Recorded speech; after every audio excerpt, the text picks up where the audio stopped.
Olá, meus amigos! Hoje vamos falar de um tema bastante comum do nosso dia a dia, a fibra ótica. Será que é tão comum assim? Repara, você na sua casa consegue hoje em dia acessar internet banda larga a uma velocidade altíssima, a taxas altíssimas. Como será que isso é possível? Isso é possível porque ao longo do tempo os sistemas de telecomunicações vêm aumentando cada vez mais a sua capacidade. Isso se torna real quando acoplamos um laser a uma fibra ótica. Mas para entender perfeitamente a viagem de uma luz numa fibra ótica, é necessário entender antes alguns conceitos. Vamos lá, o primeiro deles é o seguinte, o índice de refração. Dizemos que o índice de refração de um material é a velocidade da luz no vácuo, no ar, sobre a velocidade da luz neste material. Portanto, dizemos que cada material tem o seu próprio índice de refração. Repare uma situação que está colocada aqui no quadro. Eu tenho um meio 1, que eu digo que é mais refringente do que um meio 2. Ser mais refringente significa ter índice de refração maior. Portanto, temos a luz passando do meio 1 para o meio 2. Temos a luz passando do meio mais refringente para o meio menos refringente. Toda vez que isso ocorre, dizemos que a velocidade aumenta e o raio de luz se afasta da normal. Repara, tem um primeiro raio que tem ângulo de incidência θ1. Primeiro ângulo de incidência. Repara que esse raio, ao passar para o outro meio, ao sofrer o que a gente chama de refração, esse raio se afasta da normal. Repara o procedimento. Ao longo do tempo eu estou aumentando o ângulo de incidência. Na próxima etapa eu tenho um novo ângulo de incidência. Mas repara, à medida em que eu aumento o ângulo de incidência, o que acontece é que o raio refratado vai descendo. Vai baixando, ele vai descendo até que em um determinado momento, para um determinado ângulo de incidência, eu tenho um raio refratado que passa paralelo à superfície que separa os dois meios. Exatamente nesse momento, exatamente no momento em que o raio refratado sai paralelo à superfície de separação, dizemos que esse ângulo de incidência é o tal ângulo limite. O ângulo limite pode ser calculado de maneira muito simples. É a divisão entre o índice de refração o menor índice de refração sobre o maior índice de refração.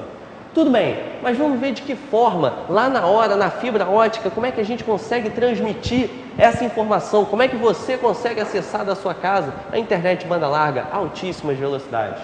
Vamos dar uma olhada. Temos aqui a nossa fibra ótica. Repara que a fibra ótica ela é feita de sílica, é feito de vidro e ela é mais ou menos, o diâmetro dela é da ordem de um fio de cabelo. Repara, temos que acoplar então o raio laser, acoplar a luz à fibra ótica. Mas isso tudo só dá certo, você só consegue na sua casa acessar a internet banda larga se a luz viajar confinada no núcleo da fibra ótica. Por isso, essa fibra ótica então é fabricada com o núcleo, lembre-se, é a região onde a luz vai viajar, e a casca. Tudo bem, eu coloco aqui então o raio laser e repare, antes de mais nada, eu tenho aqui ar na região de fora e na região de dentro eu tenho o núcleo. Repare que o índice de refração do ar é o menor que existe, ele vale sempre 1.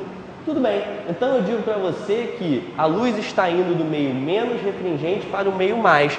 Por isso, esse raio de luz, o raio refratado, se aproxima da normal. Acoplei então o meu laser, esse primeiro raio aqui ele vai se aproximar da normal. Mas o momento mais importante não é esse. O momento mais importante é o da primeira reflexão, exatamente aqui nesse ponto. Só dá certo tudo isso que a gente está falando se o raio de luz se mantiver confinado no núcleo da fibra ótica. Só assim a informação chega do outro lado, chega ao seu destino. Portanto, eu tenho que garantir que exatamente aqui o raio sofra a famosa reflexão total.